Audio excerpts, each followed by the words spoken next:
My wife texted from Vegas, just married my coworker, you're pathetic, BTW. I replied, cool.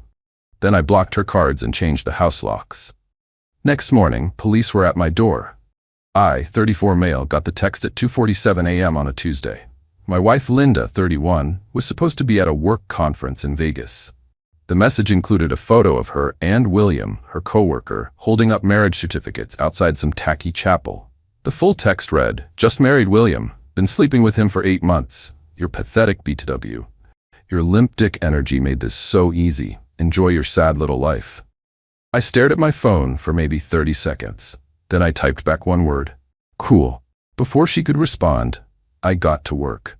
See, Linda might have been sneaky about her affair, but she was terrible at managing finances.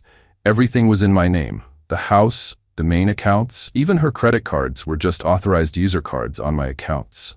By 3:15 a.m., I'd canceled all her cards, changed every password she knew, removed her as authorized user on everything, called a 24-hour locksmith, cost me $300, but worth it. Screenshot everything for my records. The locksmith arrived at 4 a.m. By 5 a.m., new locks were installed. I even changed the garage code. Then I went back to bed. Woke up at 8 a.m. to pounding on my door. 2 cops standing there, looking annoyed. Sir, we got a call about a domestic situation. Your wife says you locked her out of her home? I showed them the Vegas marriage text. She's not my wife anymore. She married someone else 5 hours ago. The older cop's eyebrows shot up. The younger one tried to keep a straight face, but I saw his mouth twitch. She's saying you stole her belongings and money. Officers, I have documentation showing this is my house, purchased before marriage. The credit cards were in my name. She was just an authorized user. I haven't touched any of her personal belongings. They asked to verify the text was real. I showed them my phone, the timestamp, everything. The older cop sighed. Ma'am, he said into his radio, you need to figure this out through lawyers. We can't force him to let you in if you married someone else. I heard screeching through their radio. Linda was pissed. The cops left after warning me not to destroy her belongings. I assured them everything would be waiting for her, outside. Update 1, holy shit, this blew up. To answer common questions, yes, this is real. No, we don't have kids, thank God. Yes, I'm getting a lawyer. So Linda showed up that afternoon with William, her mom Barbara, and her sister Susan. William looked like he wanted to be anywhere else.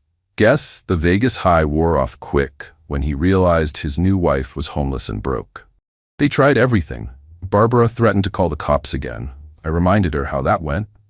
Susan called me a controlling psycho. William tried to act tough until I mentioned I'd be forwarding their wedding photo to HR at their company. They have a strict no fraternization policy. Linda ugly cried about how I was financially abusing her. I'd already packed her stuff in boxes and put them in the garage. Told them they had 1 hour to load up and leave. The best part? Linda tried to use her credit card at the U-Haul place. Declined. William had to pay. His face was priceless. But here's where it gets good. My lawyer called yesterday. Linda's trying to claim she was drunk and manipulated into the Vegas marriage. She wants it annulled and wants to claim rights to our house because we were still technically married when she left for Vegas. My lawyer literally laughed. She sent you written proof of adultery and bigamy.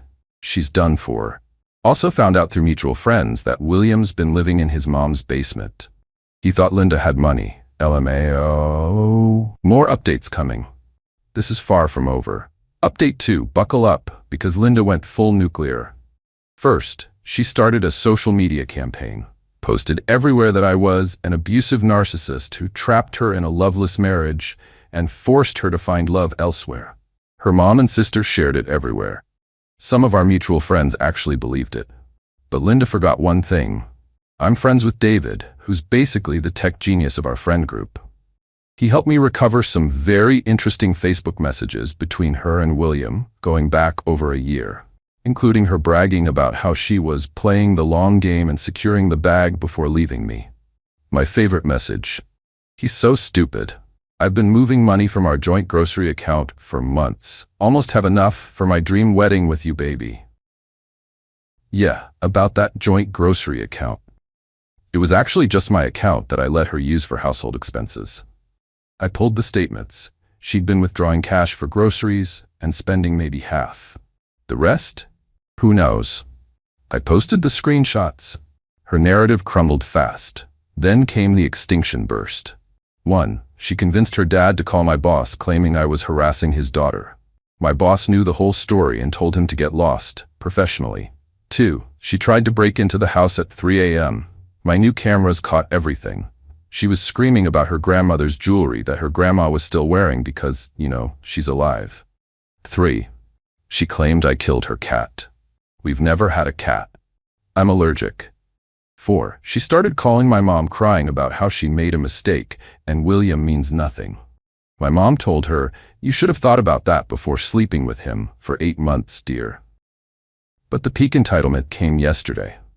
I get a call from William's mom, Sarah. This woman had the audacity to demand I be a man and take Linda back because William can't afford a wife and made a mistake and young men do stupid things. I asked if she was seriously asking me to take back a woman who cheated on me so her son wouldn't have to deal with consequences. Well, when you put it like that, you sound selfish. Marriage is about forgiveness. I hung up. Last night, Linda sent one final text from a friend's phone. "You ruined my life. I hope you're happy." I replied, "I am actually. Thanks for asking." Then I blocked that number too. Tomorrow's the first divorce hearing. My lawyer says it'll be quick since she committed bigamy. Can't wait. Final update. The divorce hearing was chef's kiss. Linda showed up in a white dress to divorce court, where she was being divorced for marrying another man. The judge's face was incredible. Her lawyer tried to argue that the Vegas marriage didn't count because she was emotionally distressed and under duress from William. The judge asked what duress meant in this context. He promised her things, made her believe leaving her marriage was the only option. My lawyer stood up. "Your Honor, I have 73 pages of Facebook messages showing what last name is she using now? Anyway, showing the defendant actively planning this for over a year." The judge reviewed them. His expression went from professional to disgusted to almost amused. "Ma'am, did you write," and I quote, "can't wait to see his stupid face when he realizes I took him for everything?" Linda turned red. That was taken out of context. What context makes that better? Silence. The divorce was granted. She got her personal belongings, her car that she's still making payments on, absolutely nothing else. She has to pay me alimony for 6 months because I supported her through her certification program last year. It's only $500 a month, but the rage on her face was worth millions. Outside the courthouse, Barbara started screeching about how I was stealing from her baby. Susan tried to throw coffee at me but missed and hit Sarah, William's mom, who had shown up to support young love. The coffee fight that ensued between the two moms was something. Security got involved. Plot twist. William wasn't even there. According to Sarah's screeching, he'd already moved on with a 22-year-old bartender he met at his wedding reception, aka the casino bar. Linda broke down sobbing. Not pretty tears, full ugly crying, snot and everything. She kept wailing, "This isn't how it was supposed to go." Her sister tried to comfort her. "It's okay, sweetie. You can stay with me." "I can't. Your apartment smells like cats and sadness." Even Susan looked done after that. Last I heard through the grapevine, Linda's living with her parents, William's engaged to the bartender.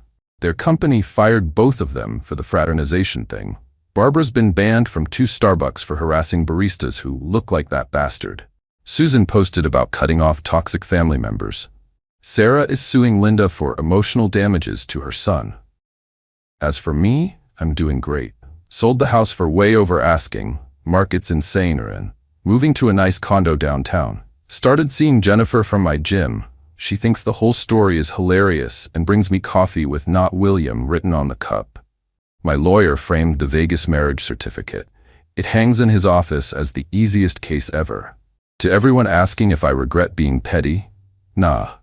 She played stupid games and won stupid prizes.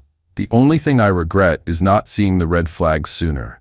Like when she said her ex was crazy for changing his Netflix password after she cheated. Should have known. Thanks for following this wild ride. I'm gonna go live my best life now. P.S. Linda, if you're reading this, and I know you are because you're obsessed with Reddit, William's mom called you a gold-digging succubus at her book club. Just thought you should know. Cool? Cool. Edit. Since some of you are asking, yes, this is 100% legal where I live. No, I didn't break any laws. Removing an authorized user from my accounts isn't theft. Locking my house isn't illegal. Die mad about it. Edit 2. Stop DMing me asking if Jennifer is single. She's not. We're very happy. Also stop asking for Linda's social media. Let's not go there. Edit 3. William's bartender fiancé dumped him after finding out he was married. My lawyer sent me the annulment papers Linda filed. Under reasons she wrote temporary insanity. The jokes write themselves.